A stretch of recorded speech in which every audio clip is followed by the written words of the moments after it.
Bonjour à tous et bienvenue à la lecture de cette vidéo, une vidéo de chimie qui s'adresse plus particulièrement aux élèves de terminale scientifique dans le thème ondes et matières. Nous allons aujourd'hui étudier l'identification des molécules par spectroscopie infrarouge. Alors plutôt, nous allons donner les méthodes qui permettent à un élève de terminale d'identifier des molécules simples par les spectres infrarouges donnés par exemple à l'écrit de baccalauréat. Alors le principe de la spectroscopie infrarouge est le même que pour la spectroscopie visible, sauf que la source de rayonnement est différente. Donc on utilise une source de lumière polychromatique infrarouge qui traverse un système assez complexe, mécanique ou optique, qui permet de sélectionner une longueur d'onde bien précise. Donc c'est le rôle du monochromateur que j'ai ici schématisé par un simple prisme. Et cette lumière monochromatique est envoyée, enfin cette radiation lumineuse monochromatique est envoyée au travers de l'échantillon et on mesure l'intensité après traversée divisée par l'intensité initiale, ce qu'on appelle la transmittance. Voilà, alors les infrarouges ont été découverts au tout début du 19e par Herschel, qui était un grand astronome, et les infrarouges ont été utilisés en spectroscopie, surtout à partir du milieu du XXe siècle, où il fallait un appareil capable d'analyser, en particulier faire des analyses mathématiques par transformée de Fourier. Donc il a fallu attendre un certain temps avant d'avoir ces appareils. Les élèves de terminale vont disposer de spectres, comme ici, et le but sera d'identifier parmi plusieurs possibilités la molécule correspondant à ce spectre. Alors si dans le domaine visible avec des vapeurs atomiques on observe des raies noires sur un fond continu, ici par exemple l'atome d'hydrogène, dans le spectre infrarouge d'une molécule on aura des bandes d'absorption. Cela est dû au fait qu'il y a plein de transitions possibles sur des états d'énergie, des niveaux d'énergie, de vibration et de rotation qui sont bien plus petits que les niveaux d'énergie électronique. Et tout ça rassemblé, enfin toutes les possibilités de transition font qu'on a des continuums de longueur d'onde, de nombre d'ondes, on verra plus tard, et on a un spectre avec des bandes et non plus des raies.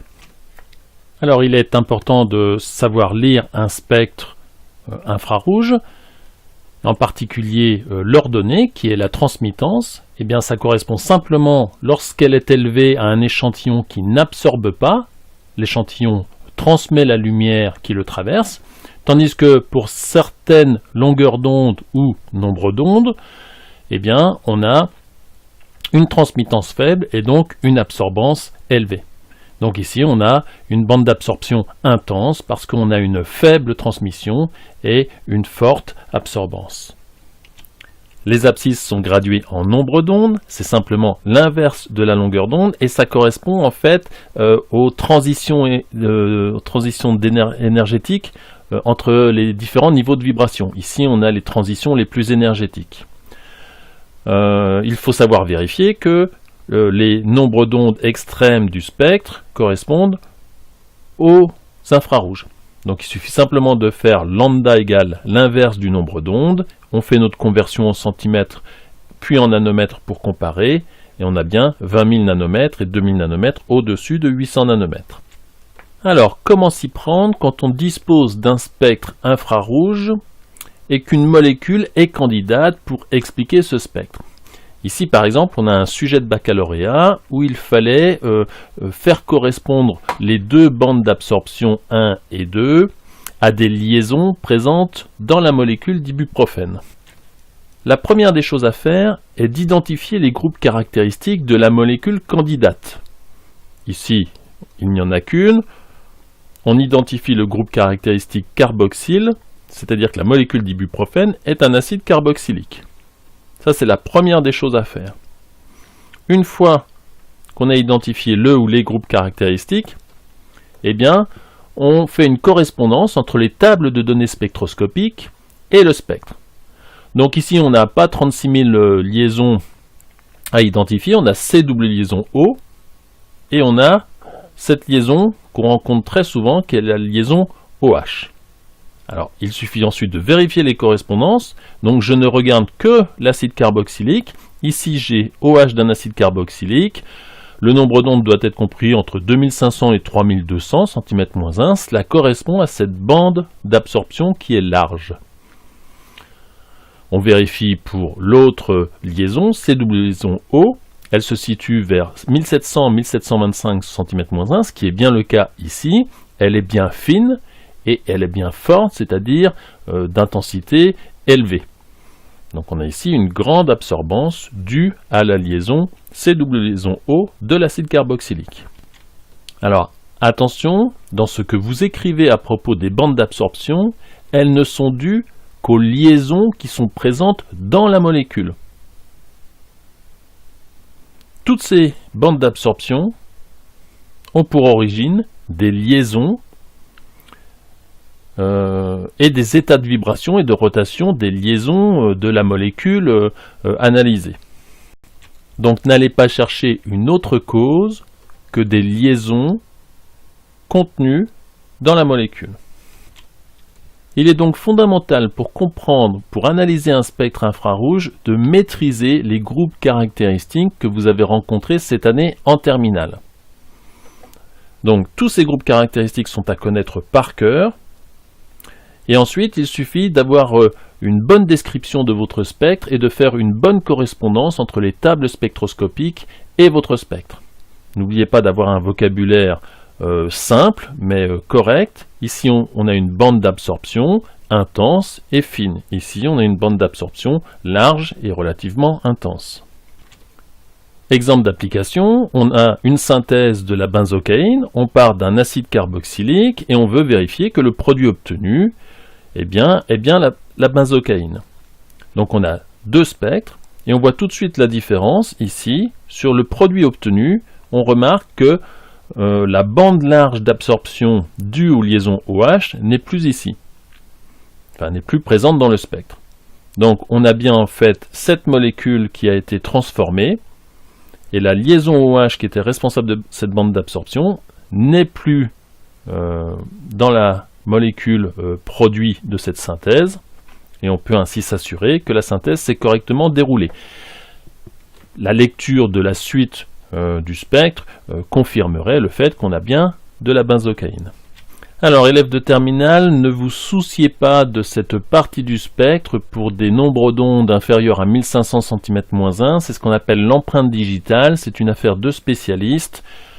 Par comparaison, on peut identifier les molécules, mais c'est un métier et c'est relativement difficile. On ne vous posera pas de questions relatives à ces bandes d'absorption dans l'empreinte digitale, car c'est d'un niveau trop complexe. Un dernier point, c'est la bande d'absorption due à la liaison OH, présente dans par exemple les acides carboxyliques, les alcools, et dans d'autres groupes caractéristiques. On a ici le butane 1-ol en solution pure et la même espèce chimique en phase gazeuse. On voit tout de suite que malgré le fait que ce soit la même espèce chimique, il y a une grande différence. Ici, il n'y a pas la bande d'absorption large due à la liaison OH et l'existence de liaison hydrogène. Donc on a ici le butane 1-ol schématisé en topologique avec les doublets non liants de l'oxygène. L'oxygène est un élément très électronégatif. Il a tendance à attirer à lui le doublet d'électrons des liaisons. Donc on a l'oxygène qui a un petit excédent de charge négative, l'hydrogène un petit excédent de charge positive. Eh bien, l'hydrogène d'une autre molécule va donc être lié à cet oxygène par liaison hydrogène. Eh bien, l'existence de ces liaisons hydrogènes apporte au spectre en fait une modification. On a la liaison OH qui a maintenant plusieurs possibilités pour vibrer. On peut imaginer que chaque molécule en fait interagit sur les molécules voisines et ça distend la bande d'absorption qu'on voit en fait ici lorsqu'elle est en absence de liaison hydrogène. Donc on a la bande d'absorption dans le gaz, dans la phase gazeuse. Et en phase gazeuse, on n'a pas de liaison hydrogène parce que les molécules sont très éloignées les unes des autres. Dans un gaz, les molécules sont vraiment, par rapport à un liquide, très séparées. Donc il n'y a pas de liaison hydrogène. Donc on n'a pas ce phénomène-là, cette bande d'absorption. Donc il faut savoir identifier quand est-ce qu'on a ce qu'on appelle une bande d'absorption due à la liaison OH liée.